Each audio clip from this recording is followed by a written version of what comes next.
to all those sick and vibrant health. It's Dr. Rachel Northern, and this is one of my monthly talks. And I've been following a series through my book, A Journey to Vibrant Health. Yes, vibrancy. We want all in vibrancy, and so that's what I'm talking about today. Is one of the chapters in the book, and we're talking about exercise your passion. So you can do it. So we're going to cover the topic of exercise. And I know it's kind of basic. Everybody knows they need to exercise, so hopefully this can give you little tips on how you can figure it out in your life, because it's very important. So let's get started underway. So benefits of exercise. So first off, it is proven that it helps improve your nervous system, which I'm passionate about as a chiropractor.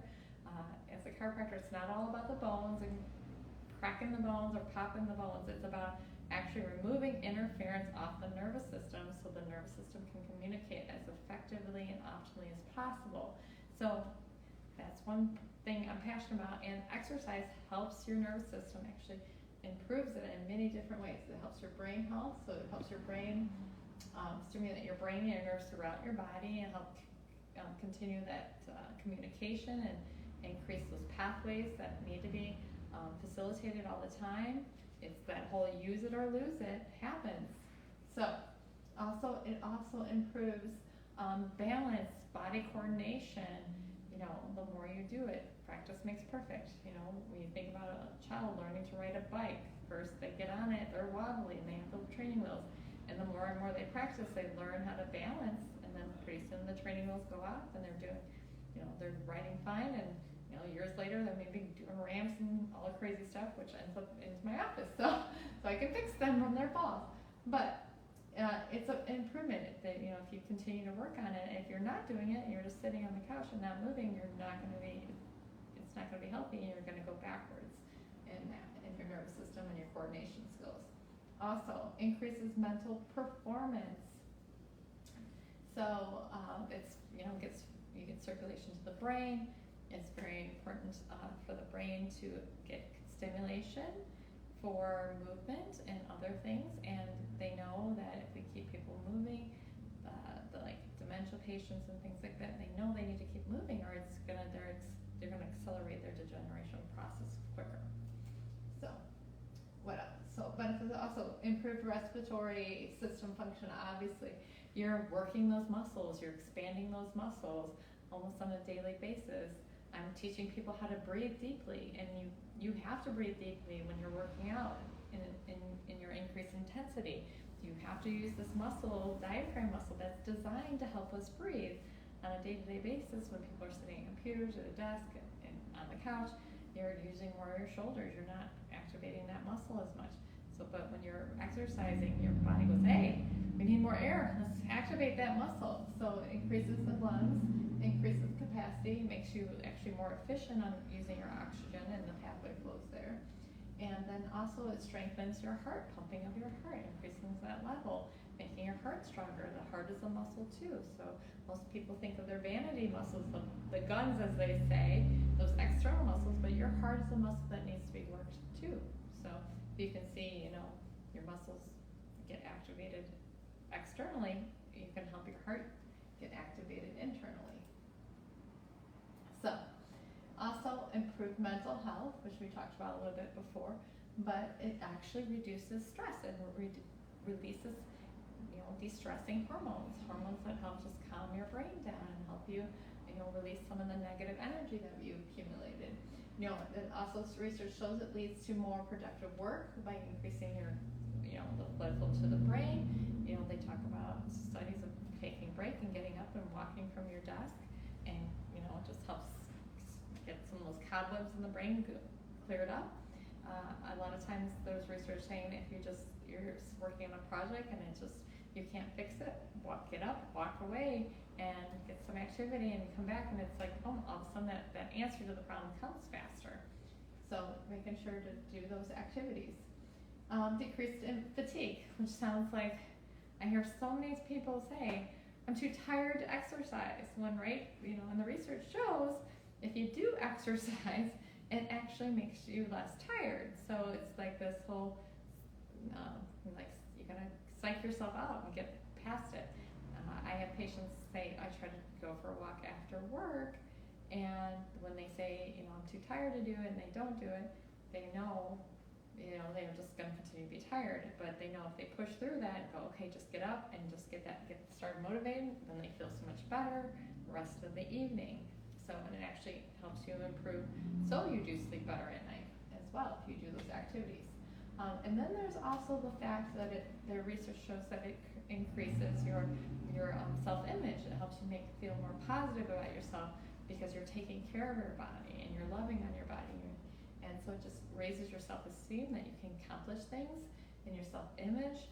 I had another patient today that ran a 5K, he ran, drive, paced himself through, and he just shaved off a couple seconds of his time, but he did it, and he was proud of himself that he did it.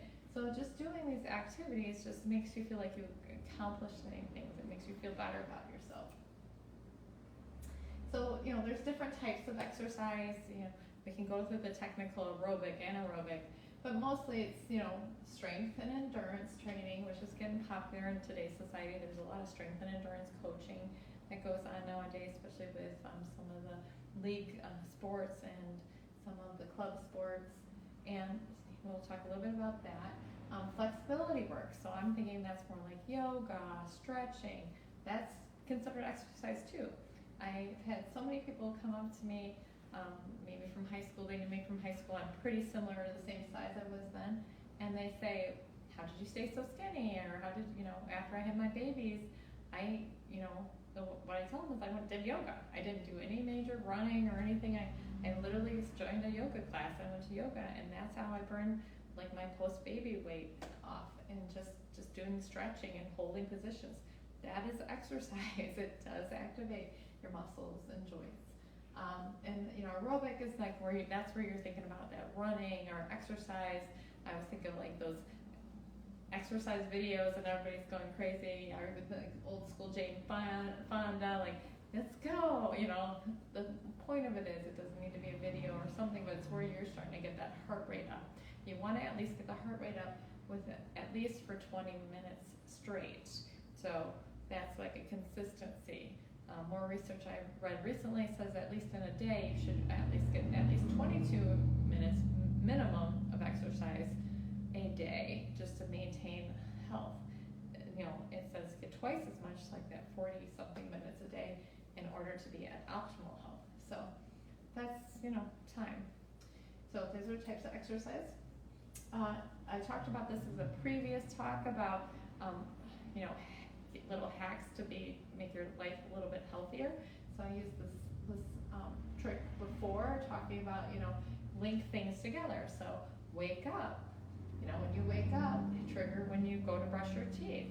For one of the exercises I talk about is for balance or proprioception, it's just standing on one foot, for 30 seconds, brush your teeth, stand on one foot, and then switch over, brush, because you're supposed to be brushing your teeth for 60 minutes, as my dentist across the street says.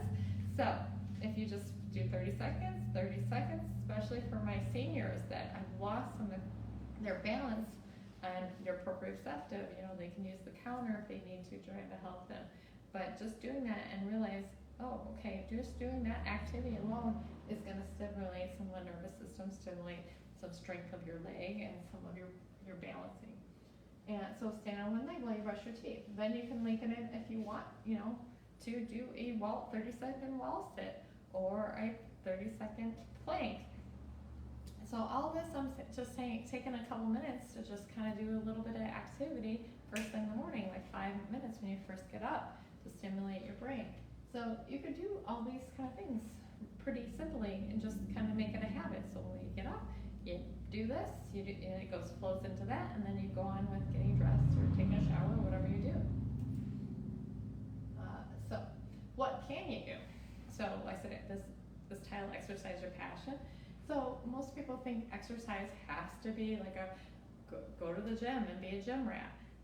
I personally do like going to the gym. I haven't gone in a couple years because I now have a gym in my basement, and I do enjoy actually working out and going on the treadmill and doing planks and yoga. I actually enjoy that stuff. Well, I know a lot of people don't. So there is things like going to, this is like a picture I got, like they were saying how you can exercise at the park. You can do the obstacles, like some of the, have the kids doing their cartwheels and their tumbling, just going on the swings, just swinging on the swings alone. You're activating your whole body. You activate your core, you activate your legs, you're activating your balance. You're doing a lot of things. You're pumping your arms, your biceps, your triceps. So just go to the swings and take the kids to the park, and you yourself go on the swings as well, and count. And you'll realize, you'll feel it. I've done this before because I go to the community park trails around here, and one of them has like a playground right by it. So I'll hop off the trail and I'll walk over and I'll do like a minute of swinging, and then I'll go maybe over the slide and use the bottom to do a little plank off the slide or the picnic table, and then I go back on the trail. So little things around the thing, look at what things you can do just in the environment you have. Right now everybody's getting their bikes out. I'm excited about hearing our weather's finally in a place that we can get back outside. And so I have a lot of patients just today tell me how they're getting back on the bike, riding their bikes. That's nice when you can see different areas and travel too. I kind of did a couple things that patients say they like enjoying. And so line dancing, I have a couple patients that they're older and they love line dancing, and they're getting sweaty and they're getting active, and they don't even realize it because they're having a good time, they're enjoying good music, and they enjoy it. I also have some patients that do water aerobics, so I myself am joining back in water aerobics since it's nice outside. So I'll admit, when I first joined this class, I'm like the youngest by like 10, 15 years, maybe being generous. And I came into this class thinking, oh, this should be easy. And I was so sore after the first water aerobics. I was so surprised. I found muscles I didn't even know. So just water aerobics seems really nice and simple, and you get a group of people and you make some friends maybe in the class, and it becomes a social event. Basketball. I have another guy that plays basketball on a weekly day, he's on a senior league. I also ran into somebody who's on a senior baseball league. They're in their 60s and they're still playing baseball. They just don't slide anymore. It's a little slower pace, but they're still getting out there and moving. I also played sand volleyball during the summer on a league with my husband. So that's, getting me active, out doing stuff. I also like walking my dog, taking your dog walk. He needs it too. We have a lot of obese dogs also in our country. It's kind of sad. So we have a lot of well-fed dogs. They need their walking in too. Boxing, just learning how to box. I've done this with my trainer for the first time this year, and it was really fun. It was like, and boy, when he'd like set the timer and make me go like 2 minutes straight, I was like, okay, I'm ready. When's that 2 minutes up? It was getting me up, my heart rate up, and it worked all these muscles that I didn't even know. It also, he fire off little motions that I needed to do, and it made my brain work too. So there's a lot of things that can be fun too that you can tap into. And then I actually, I'm usually anti-video game, but now we have all these virtual video games. So there's actually ones where you can put the headset on and it makes you swing at things, and you can golf, or you can play tennis, or you can do all these different things virtually. And so that's maybe another way for you to get active. So be careful on that though. I would time yourself, because I also had a patient that overdid it and we had to adjust her. So there is a bunch of different ideas that you can come up with. Like, think outside the box. Think about the things that you enjoy, and look for ones that are active that maybe you can sign up for a league or find a meetup group or something that does some of those activities that you actually enjoy, and then you can kind of get that into considering exercise. I also have a lot of patients that garden, and they do that. Now again, I tell people, make sure you pace yourself, repetitive movements, make sure you do that. So I'm going to end this with 5 myths. I believe I have 5 up here of things I've heard, and also not I've heard, but I've also read this in a book that the National Health Institute puts out. And so they're coming across the same data that I have been coming across. And then one myth is, I'm too old, or I waited too long to exercise now. So pretty much they're saying, I'm too old, I could hurt myself, and that is not true. Research actually shows, any increased movement at any age is beneficial. So just starting slow, starting out whatever, any movement is good. Whether you've never exercised, whether you think you're too old to exercise, there is even data showing, even like say you just got cut open for a surgery from some sort, they now know the sooner they can get you up and moving, the faster you're going to heal and the faster you're going to benefit from that. So if you're going to benefit just from after being under surgery, then I think just if you're not having any problems, even better to get moving. So, and even if you do have some movements, you're going to have some good endorphin releases to help with arthritis, help with other ailments. Also helps with digestion, getting digestion moving. Myth number 2, I have to do vigorous activity to get results. So that's like people that think they have to go all gung-ho, it's all or nothing. Great for you CrossFitters, but I'm not a CrossFitter person. I don't need to go be flipping tires for an hour. But if the vigorous activity doesn't have to happen, but you need to have enough activity to start getting your heart rate up. And that could be just going on, just picking up the pace at walking. Find where your set point is. Find where you're at. So starting slow and consistent, you're still gonna get results. So we have the sloth up there. It's like, okay, he's slow, he's slow, but if you start slowing and just take measurements, start writing things down. Walking only 10 minutes a day is going to be better than just not walking at all. So starting at some point and then try to record and try to keep besting yourself. Number 3, I do enough exercise with my day-to-day activities. Like pretty much I don't need exercise. And I get this all the time, particularly from the construction workers. And I get it. They are moving their muscles, so they do have like strength. They're picking up things and they're doing all these lifting and procedures, but they are poor on their cardiac. So just because they're up and down a ladder, they go up the ladder, they stand on the ladder for a while, then they come down. It's not, yes, they're moving those muscles and it's better than nothing. It's not like they're sitting in their butt, but you have to be working consistently for that 20 minutes or more at an increased heart rate. So that starting is not enough for that cardiac improvements that we talked about before. So I every time I get that, I'm like, no, that doesn't count, and they don't like that, but it's true. Great that you're doing good with the structural part or the strength part, but unfortunately you've got to work the heart part too. So you have to still carve those out. So you gotta get that heart rate up. There's heart rate charts that talk about what's good, where you need to be, and to keep that there. So you gotta get it in there to get enough exercise. So myth number 4, I am healthy now, I don't need exercise. So I have these people that maybe look nice and healthy and skinny, and they think they're all good and they don't have any problems. And unfortunately, that's a lot of people that tend to come into my office before they get injured. So they think they're healthy, and then we find other things that are going on with them because we do a lot of scans on them. We check heart rate variability, we check their temperature balance, we check their pulse ox rate, we check a lot of things, and there's a lot of times we'll have, your blood pressure's high, or there's something else going on. And this is a dangerous thought. If you think you're healthy, but you are just counting on the way you feel and the way you look. There's a lot of people also that are smokers that know that's not healthy, but since they don't have any symptoms, they think they're okay. That's not right. So how do you know you're healthy? So have you checked, do you get your blood work done?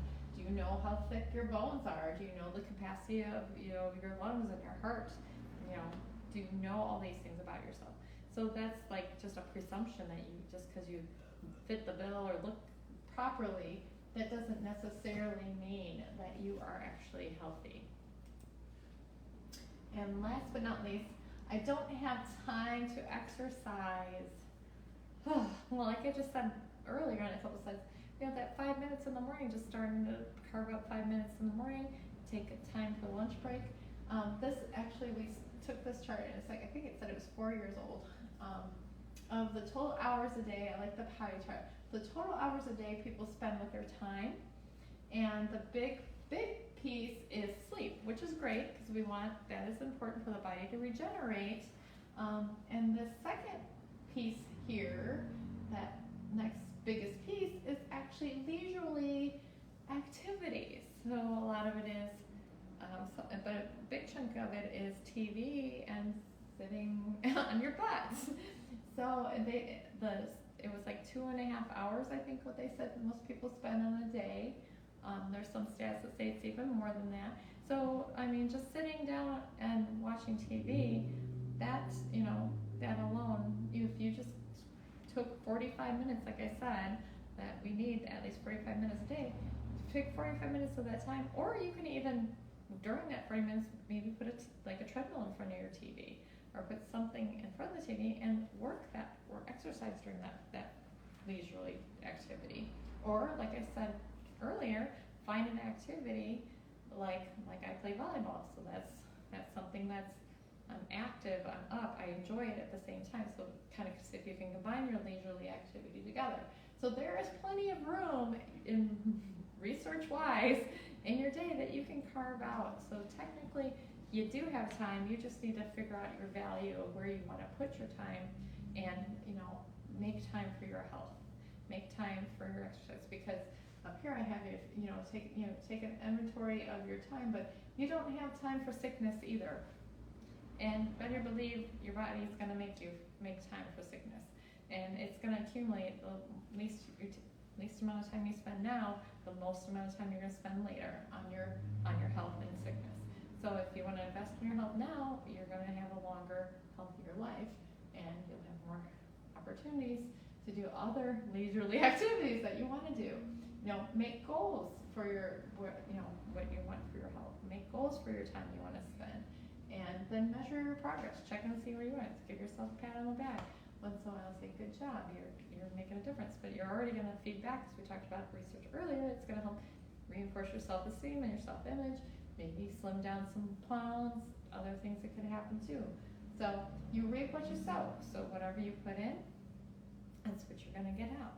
So either you choose the blessings or the cursings. You can choose to do what's good for you, or you're going to reap the bad for you.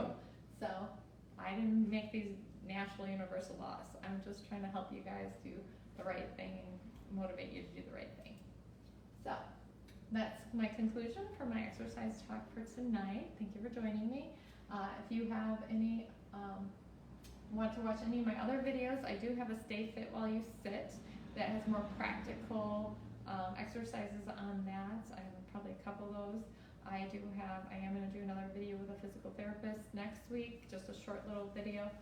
She's going to give me the most common exercises that most people need.